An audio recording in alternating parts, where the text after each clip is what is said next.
Everyone, I want to talk to you today about how you and I can move the needle in our business right now. My name is Lynn Schrader, and I empower women, busy with women, professional women, to live a life or have a business that they could have never imagined before. So let's talk about this moving the needle in our business. Especially if you own your own business or a work from home business, it can be especially difficult when you do that because you are your own boss. You are the accountant, you are the social media person, you are the scheduler, you are everything. So it's super important that we know how to move the needle in our business and get out of a rut. Most people that I know want their 2020 to be better in their business than 2019 was. Now, if you had an exemplary year in 2019, awesome.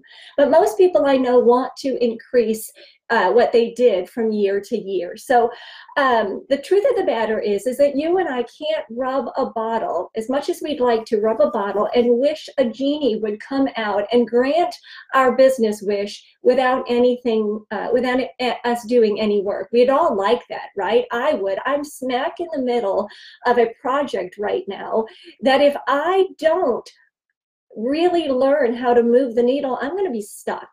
And I can't call on that genie. I can't rub the bottle. So we have to break our business ideas into manageable chunks. Breaking them down makes us focus, makes our mind focus on ways to think, makes us focus on ways to think of things to accomplish those. When we break them into manageable size chunks, it forces our mind to think that way, to break them down.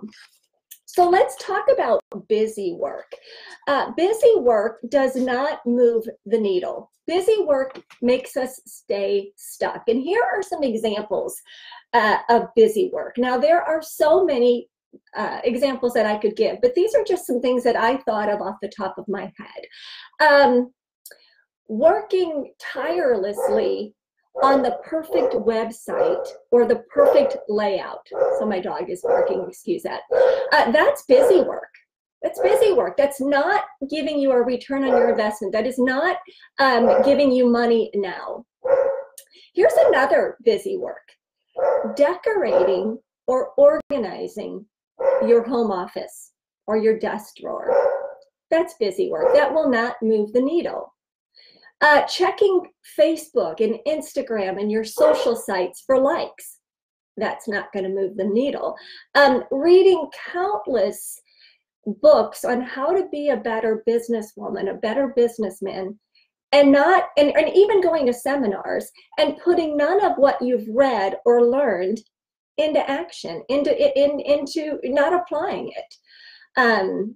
Meeting with people. Here's another really busy work kind of thing. Meeting with people during your work day, meeting them for lunch or coffee, that you know for a fact can absolutely not say yes to what you're selling or offering. Now, there are times to meet people for coffee and for lunch and everything, but if you're wanting to move the needle, you want to strategically work with people who there could be a possibility they're going to say yes. Now, let's talk about productive work that will move the needle. Actionable things that will move the needle right now. The first one is super important, and that is to know your metrics. What is metrics? It's numbers. Know your numbers. If you don't look at your numbers and you don't pay attention to them and don't pay attention to what's happening in your business, you'll never be able to forecast where your business is going. You've got to know your numbers. So here's some examples. If you want to up your recruiting, you need to look at your recruiting numbers and know what you did last year, maybe even each month, and then look at your reach outs. And if you're wanting to up those recruiting numbers, then you're going to have to double down on your reach outs. Look at your numbers and you'll know specifically if you recruited 5 people in the first 6 months of last year, you reached out to 500 people. If you want that to happen again, or even better, you're going to have to double down on that. Social media. If you have a social media site, if you have a page, there will be a tab on that page that says Insights. Check your insights on social media. Is your reach increasing? If it is, awesome. If it's not, you're going to have to check those numbers and know what you have to do different. You've got to know your metrics. You've got to know your numbers. Your website traffic is the same way. Is the traffic increasing or is it decreasing? Perhaps you need to blog 2 days a week instead of 1 day a week and get it out to your email list. Check your numbers. You have to know them. Otherwise, you won't be able to forecast where your business is going. Number 2, get to know other professionals. There is nothing like being in a group of like-minded people and sharing your frustrations and sharing your what's working, what's not working. So consider joining a meetup. Meetup is nationwide. BNI, nationwide. Chamber of Commerce in every town out there. But make real, genuine connections. Not what's in it for me, but what's in it for we.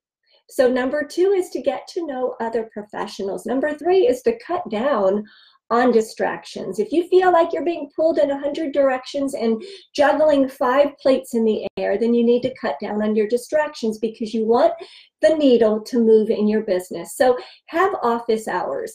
Open your office door and close your office door at specific hours. Don't be checking your email or your social media all day. Run it like a business. Cut down on distractions. Number 4 is to hire a professional business coach. Now, I am a coach myself. I'm a certified coach, but before I was that, I'm also in a direct marketing company, been very, very successful and blessed by it, but immediately 9 years ago when I joined my business, I knew it was something that was way out of my comfort zone and something I had never done before. So it did not take me long at all to realize that I needed to hire a coach. So what I did is I started locally.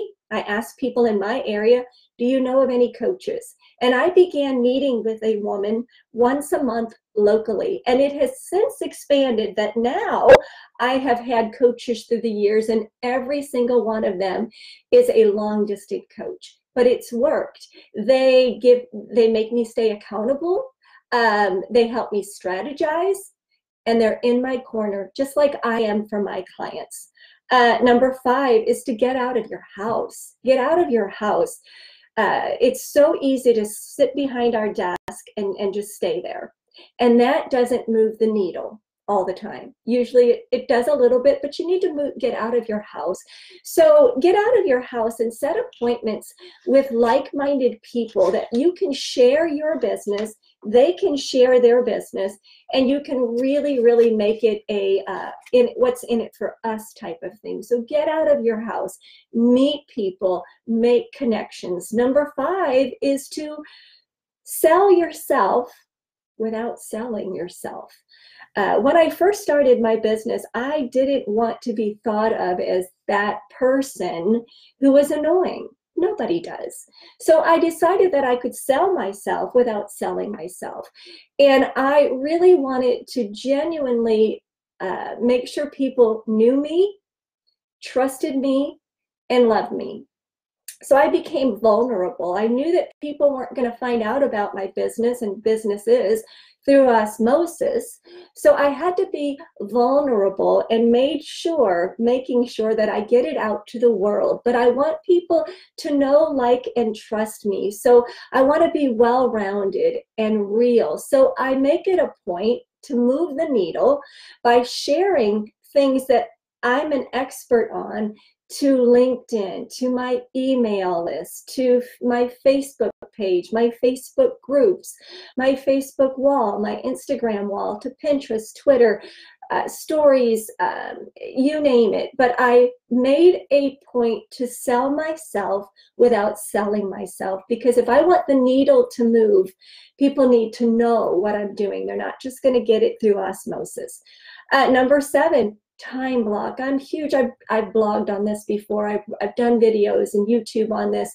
Time block. Time block will help you that you don't get a headache in your business. When you time block, you absolutely write on your calendar those non-negotiables, what you have to do every day. For me, it's going to the gym. Maybe you have to take your kids to the school. Maybe you have lunch duty, whatever, the non-negotiables. And then I insist on filling my calendar with things that will move the needle. When will I do social content?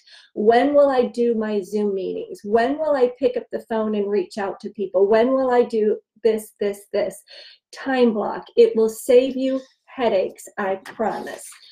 Last one is focus on one thing, at least one thing, the main thing, the capital O, capital N, capital E thing a day. What is the one thing that in so doing it will make everything else easier and unnecessary? What's the one thing that you know, if you do it, is going to move the needle today?